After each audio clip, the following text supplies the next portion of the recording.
Hello, hello. Welcome to this episode of the Rogers Radio Podcast. Thank you for being here today. You are going to love this episode. I have been talking about how excited I am for this interview all week, and you're really going to enjoy it. Welcome, Megan Throckmorton Harris with Harris & Sons Septic.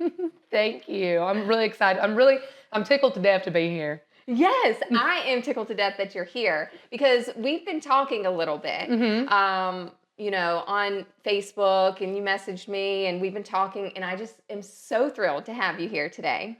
And it's Women's History Month, and I'm sitting with a badass business owner, a business owner. So I'm excited to get to know you better. Well, thank you. I'm really excited to be here, and I'm so excited that you invited me. Yes. Ever since we came over here for the chamber, I've always thought this was really awesome, and I always thought it was awesome that you're a woman in business as well. So yeah, it's really exciting, and I'm excited for everyone to get to know you better and hear about all the amazing things you're doing. When we were just sitting here before we recorded, I said that I've seen so much growth in you personally and professionally, and I can't wait to hear more about it. So I'm excited to tell you. Yes. So let's get started.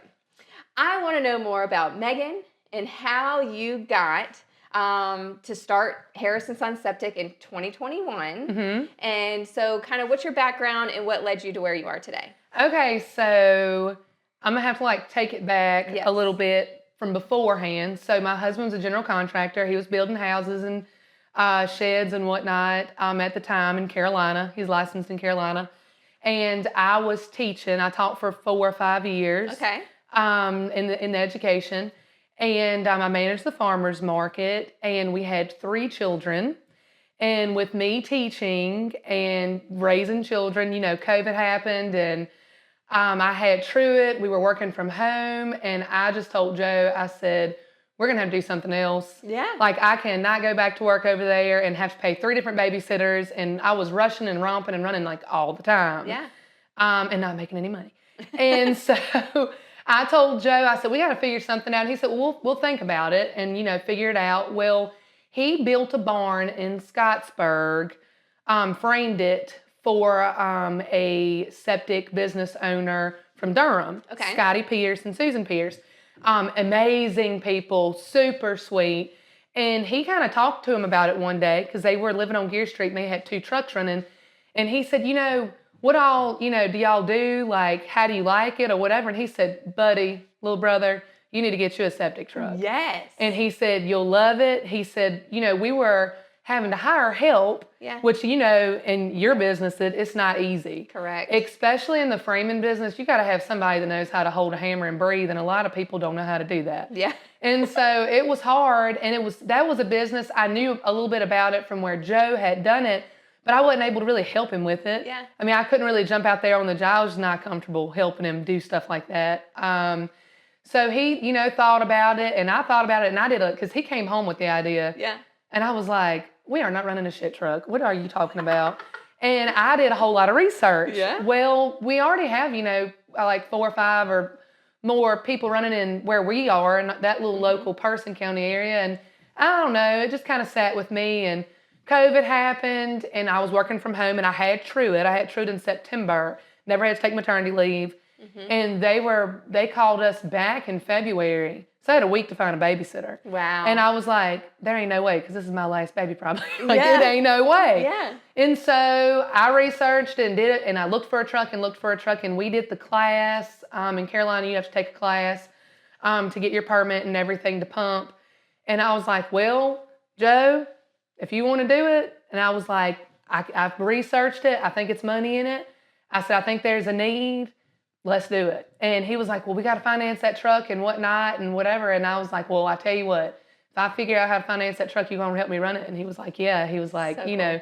And it was funny because he was like, yeah, but I don't think he believed that I'd be able to do it. Yeah. So I found the truck in Denver, Colorado. A guy named John Gordon, who was an older man who had a big septic business and sold it. And now he lived very close to the international dealership. So he would get the chassis and just build the trucks. So they were chassis that with a little miles on them, I think ours might have had 50,000 when we got it on it. And he put brand new tanks and brand new Massport pumps on them. And he had it in there. He only had one ad. And when I talked to him on the phone for like 30 minutes. And he said, and I told him our situation, what we were trying to do. And he was like, I'm going to tell you right now, I can tell you've done your research and you're passionate. He said, this truck's going to sit right here until you can finance it.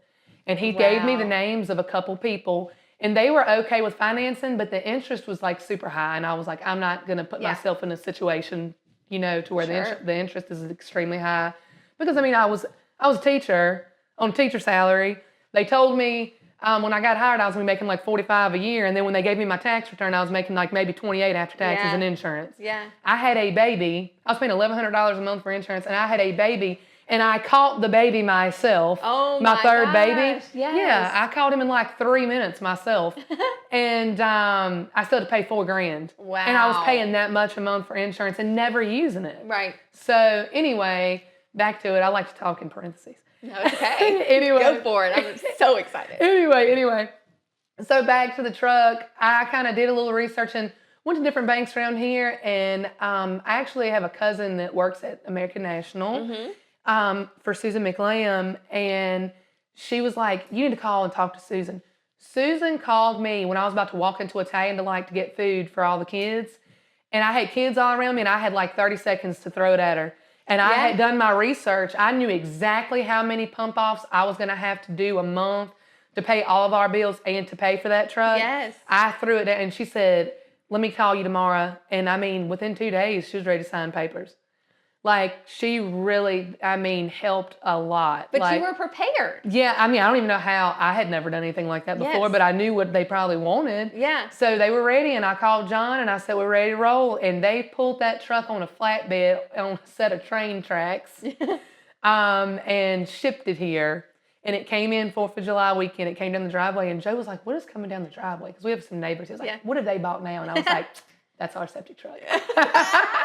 So I had already had Ronnie Bowen in Virgilina. Yeah. I had him ready, and I showed him my fonts, and they lettered it beautifully. Yes. I actually had a different color set out, and he was like, we have an aluminum tank. He was like, these colors are going to look better on your aluminum tank. And I was like, perfect, because it's just like your teal and navy. Yes. That's like our colors. Looks good. And so it looked perfect, and I called the state in Carolina. They came out and took pictures. They were like, well, here's your permit. You ready to roll? And the first tank we did was for Joe's cousin. It was really cool. Yes. So we started and I advertised it, and I made sure, you know, like Scotty came out and helped some to make sure, you know, we were properly doing it, and we had research too. And, you know, I'm really lucky that I've got so many advisors and that help. And so we just rolled with it, and it's been amazing ever since. That's kind of like how it all started. So it's amazing. It's insane, because I always thought that, because I was teaching landscaping. Yeah. My ag teacher, Trina Vaughn, was the biggest influence on me to get out and get my hands dirty, because I was always a really hands-on person. Yep. Like, I went to Virginia Tech, got my 2-year ag tech degree in agriculture, and then I went to WGU and got a 4-year in elementary education. And it was just a trip, because my mind, I was like, I want to be just like Trina. I want to be an ag teacher. This is going to be great. Yeah. And then I was an ag teacher, and I was like, well, this kind of sucks. I cannot sit and do, like, I think it's administrative, like, paperwork. Like, I was just not the one to sit with 20 boys, you know, and I would take them outside, and it was amazing. And I did a great job, and they all loved me there, but I got burnt out quick, and I knew it wasn't for me. And when, like, I want to tell you, the first 2 weeks we were in Septic, I was like, this ain't it. We got to do more. Yes. And I literally researched. I was like, what? Because I said, I've got to be, because Joe does most of it. And I get out there and pull hoses and roll, but he's a turd.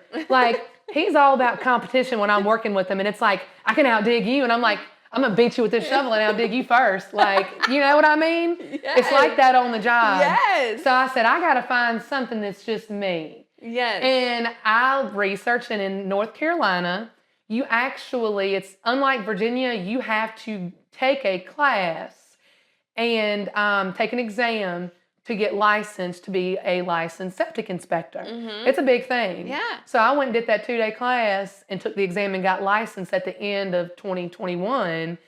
And, you know, we were doing a few inspections here and there in Carolina. I bought a camera, because I thought that would set us apart. Because, I mean, ain't no need to dig a D-box if you don't have to. Right. And so I bought the camera that set us apart. I was forming these relationships with realtors.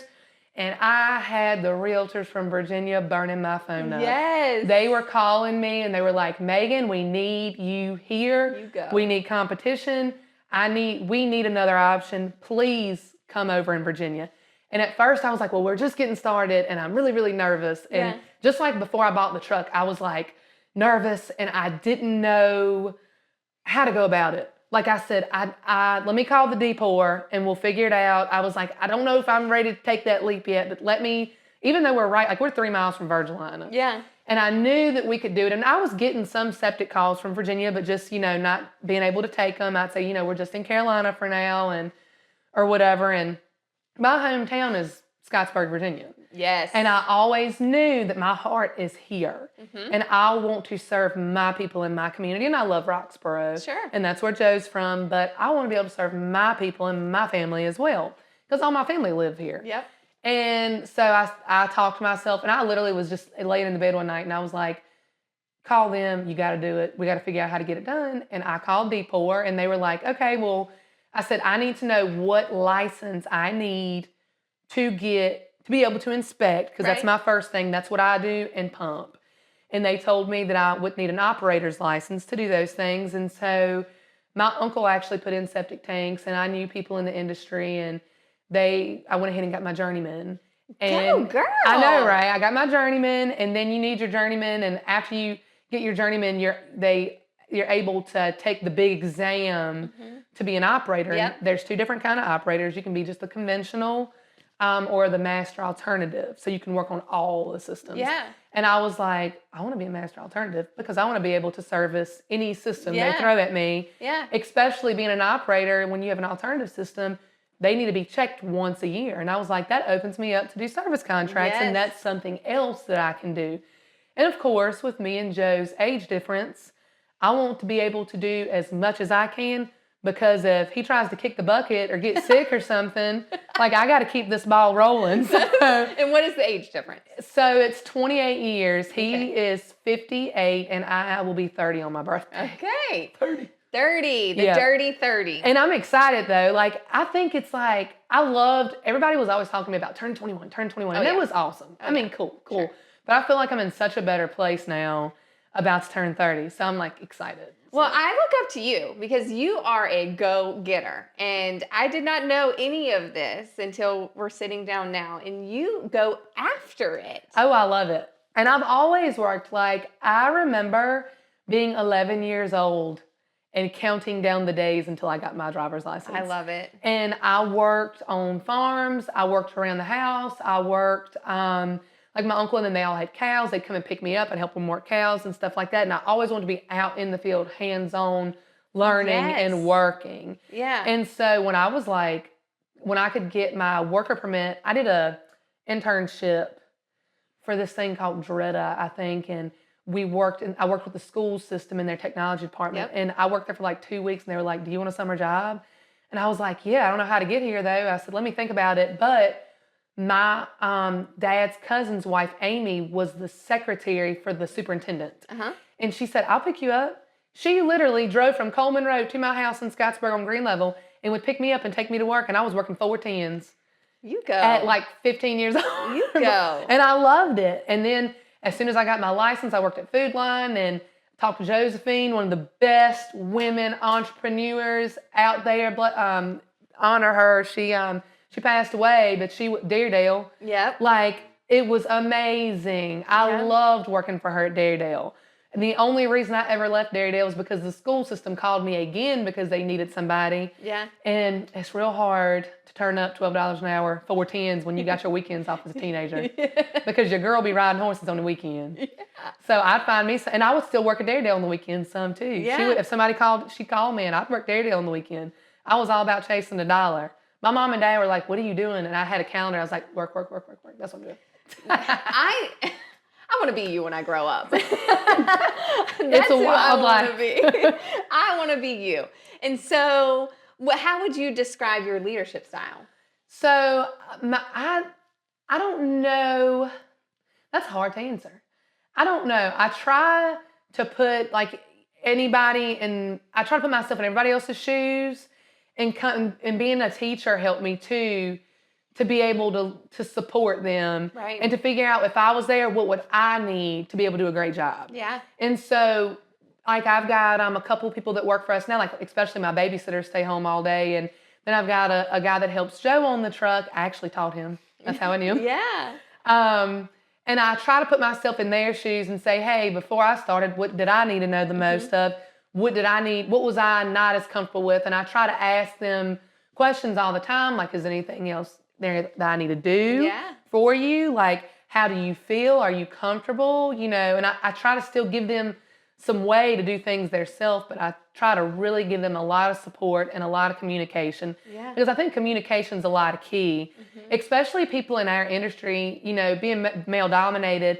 A lot of males will throw them out there and tell them what to do and not give them a lot of, because it was their way, especially Joe's 50, especially that generation, you know. Yeah. You know, I try to really give them a lot of support so they're comfortable, because people that are raised now and they're in their 18 to 25, you know, they grew up differently and they didn't get to go out there and run tobacco and top tobacco like Joe did. So I have to tell Joe, remember, they weren't raised the same, but they can learn. They are teachable, but we've got to go at it as teachers and make these teachable moments. And I can look at Nate now and see aha moments, like that sucker from the last just 2 weeks. I can see him learning to work with the hose when he's pumping. It's an art. I tell people, it's an art to doing it. Yeah. To doing it properly. Yeah. And so I can tell, and he catches on, and with those aha moments and stuff like that, I try to really give them a lot of appreciation and let them know you are this is not an easy job. It's a shitty job. Yeah. It doesn't smell good. Yeah. You get shit on your hands. You get shit on you sometimes. But I want you to know that you are appreciated and that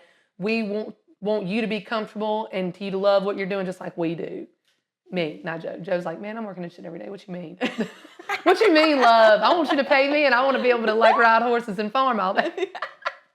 And this is why Harris & Sons is going to be so massive, because of your teaching and your training. And I'm like taking note, like, how can I get you in here to train our guys? I love it. Well, like with Joe, to be honest with you, when we started, because Joe's older, the whole point was so that Joe wouldn't have to work as much. Sure.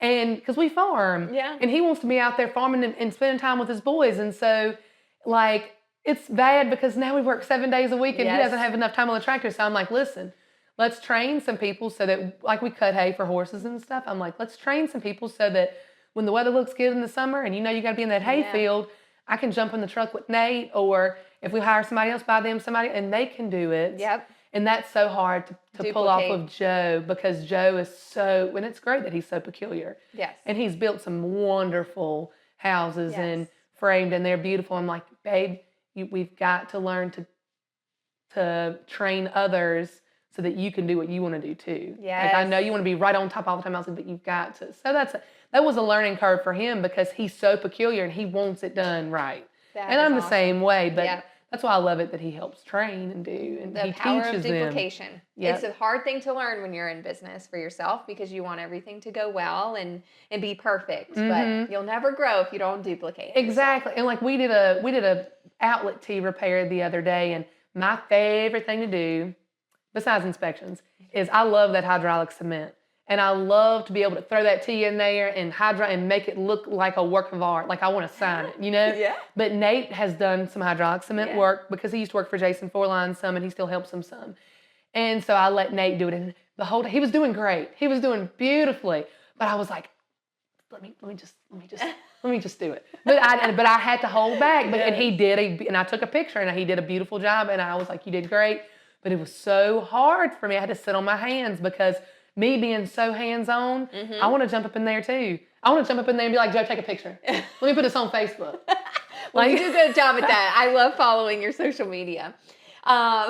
It's really great. Thank you. I know before you got on, you're like, I'm going to have a hard time not saying shit so much, and keep saying it, because this is promoting your business and you do a great job at that. Thank you. And it's hard. I was telling them the other day, I was like, how else? Because my first motto that I put on the back of the truck is, we want your stinking business. We were just getting out there, but the entire time I want it. We take your shit with a smile 7 days a week. With It's the on shit your website. Yeah, with the shit emoji. Yeah. And my mom was mortified. She said, "You better not put that on a t-shirt. You better not." And I'm like, "But it's a thing." Yeah. But I said, "Well, I'll just put the emoji."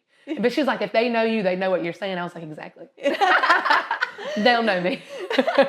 So you talk a lot about your 3 kids and working 7 days a week. I know that you are really big on personal growth, professional growth. You're involved in the community. I see you out and about all the time, attending and supporting other businesses. So I want to know, how do you manage it all? It's very hard with the help, and that was another hire, is my nanny or my babysitters. Yes. They help so much. Without them, there's no way I can do it without dragging them with me. I mean, don't get me wrong. Sure. I will drag them in the car with me. Because how old are your kids? They are 8, 5, and 2. Yes. So it's a lot of, I've got a scheduling app. It's a lot of scheduling. My aunt actually helps pick them up from school because they have to go be picked up by 2. Yeah. So when we're really busy and I have to be on the job, I have to really watch how I schedule things, because if there's a day that they can't be picked up, I know that I have to drop them off at 8 and I have to pick them up at 2, and we got to figure out where we're going to get them in between. And we work such a big service area that it's very hard for me to run to Mecklenburg County and run all the way back to Halifax. So with that being said, I bought a Suburban last February, and I have put over 30,000 miles on it in a year. Wow. We just replaced, I use Bradley Griffin, and I just got him to put new tires on, and I was just going to get back tires. I was like, "Oh, my front tires are fine." And he said, "Turn that wheel, Megan." And he was like, "You know daggone well." So it was weird and funny. So I got him to put 4 new tires on, and when he called me when he was putting them on, he said, "Girl, your ball joints." I said, "Fix it. I don't care what you have to do. I know you're the professional. You do it." Because that's me with a car. I'm like, I will take it to somebody and write a check anytime. Yeah. And they do, it's Alignments Plus right there in Clarksville beside like Morningstar. And we've always used them, and he is amazing. So he fixed my stuff right up, and I'm going to throw some more miles on it. She drives like a Cadillac again. I was like, why do when I drive like 75, cops don't listen to this. When I'm driving like 75, why does my car shake? And my husband's like, "First of all, you don't need to be driving 75. I'm like, I got places to go. You are on the go all the time. Yeah. So running a business is really hard. Very. Really hard to run a business. And you are new at running a business since 2021. What is the biggest lesson you've learned? My biggest lesson is to, let me think. I think my biggest lesson, I knew from where I did run the farmer's market before. Yes. So I knew community was a big thing for me. Yes. And I think my biggest lesson since I was so new into septic is to listen, do your research and take advantage of your advisors. Take advantage of those people that want to help you. Like Scotty and Susan have helped us tremendously, given us the best advice. If we ever got to a thing like a job and I had any question at all, I'd call them. So I use them. And, when we moved over to Virginia, I have advisors over here because my uncle would put in septic tanks, so I could call him. I got to be really, really acquainted with Jason Forlines with 360 Excavating. Yes. And he has been such a tremendous help for our business. When you're in business in the septic industry, you have so many gateways. You can be an installer, you can be an evaluator, you can be an operator, you can run the pumper, you can do inspections. There's so many ways. And I learned real quick that there is no way that you can do all those things great. You have got to partner up with somebody, because there's no way that you can run a business and do all these things, but do a good job at all these things. Right. And I wanted to be more focused on the operator side with the pump and the tanks and the inspection, like proper routine maintenance, and educating the public on proper routine maintenance and things like that. And so with Jason, he's a master alternative installer. So with him, it's amazing because he does all the repairs and all the installs. Yeah. So when I do an inspection and I see that a D-box is busted, or I see that a drain field's not working, I can call him right there and I can recommend him to the homeowner or to the client. And I can say, "Hey, this is Jason Forlines. He's been doing this for 20 years. He's the best there is. I will not work with any other installer in the community because he's just the best. He does the same, he's under the same standards for septic that I am, and I know he's going to do a great job.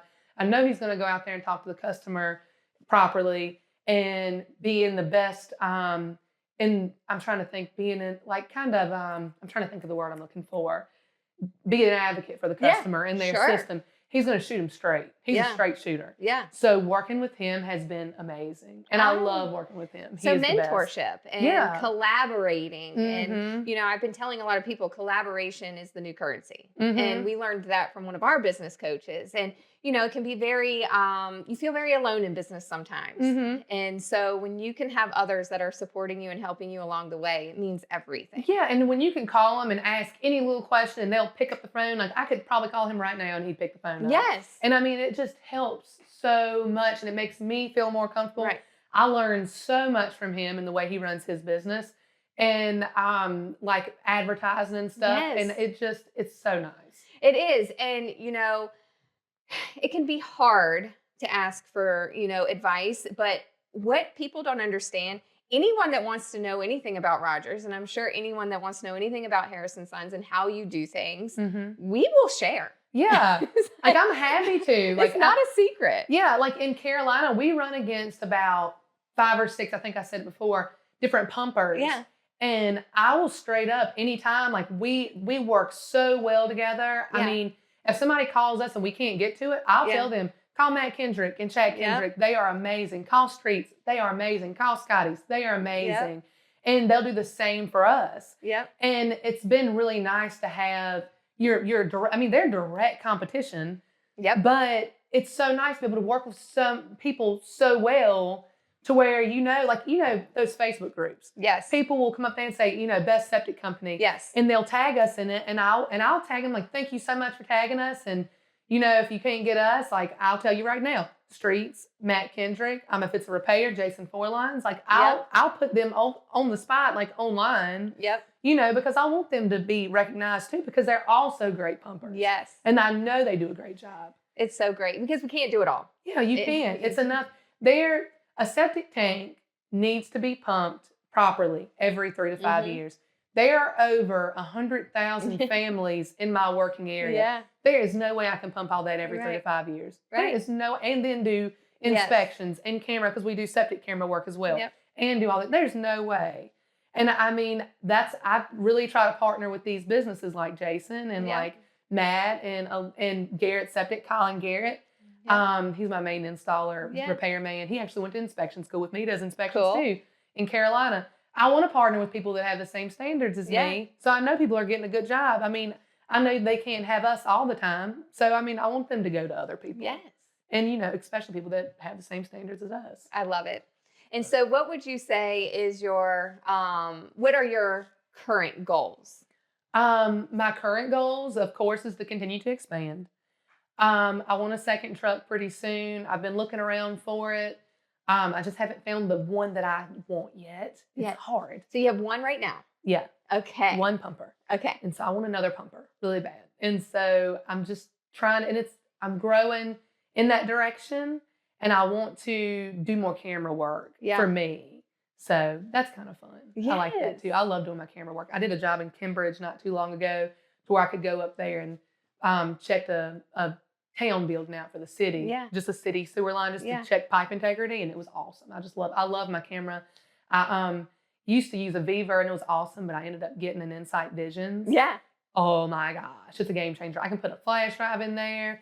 I can record. So when I do an inspection and I see something's up, I can actually record so that the realtor doesn't have to pass it on to their client. They can pass that on, and I can explain it as I'm going through it so they know, okay, this is a problem. It needs to be fixed. Yeah. It's not everybody knows about septic. Yeah. So, and I think as we expand, I want to continue to educate, because I think that's the biggest thing. Nobody knew that you're supposed to get your tank pumped every 3 to 5 years. Everybody thought, well, if it's no idea. Well, they were like, a big myth is, well, if they put it in right, you never have to pump it. No, baby. No, baby. You never want any more than 30% of solids in that tank, because the floaters are going to float on over into that drain field, stop it up, and that's a whole lot more expensive than a routine pump out every 3 to 5 years. Wow. And people don't know. Yes. Some people don't even know where their septic is. And so we're happy to go out there and locate Yeah. and, give them a good pump off. And I mean, I want them to know how to treat their system, what goes in, what doesn't go in. Because people don't know. I mean, they don't know at all. Some people don't know that you're not supposed to have 12 people in your house on a 3-bedroom septic, but they find out real quick when it starts backing up, Well, you are a fabulous teacher and educator, and I can feel the passion. And I just know you're going to go so far. I cannot wait to watch this journey of Harris & Son Septic. And of course, I end every podcast with the one question of, if you could have dinner with one living person outside of your family, who would it be? So this is like so hard because she did pass away last year. Yeah. But she's my idol. It's Loretta Lynn. Yes. She is, I feel like we are like soul sisters in the same. She actually has a granddaughter named Megan, and I was like, that was supposed to be me. She came from Butcher Holler, talked like she came out of an Alabama trash can just like me, but she was smart.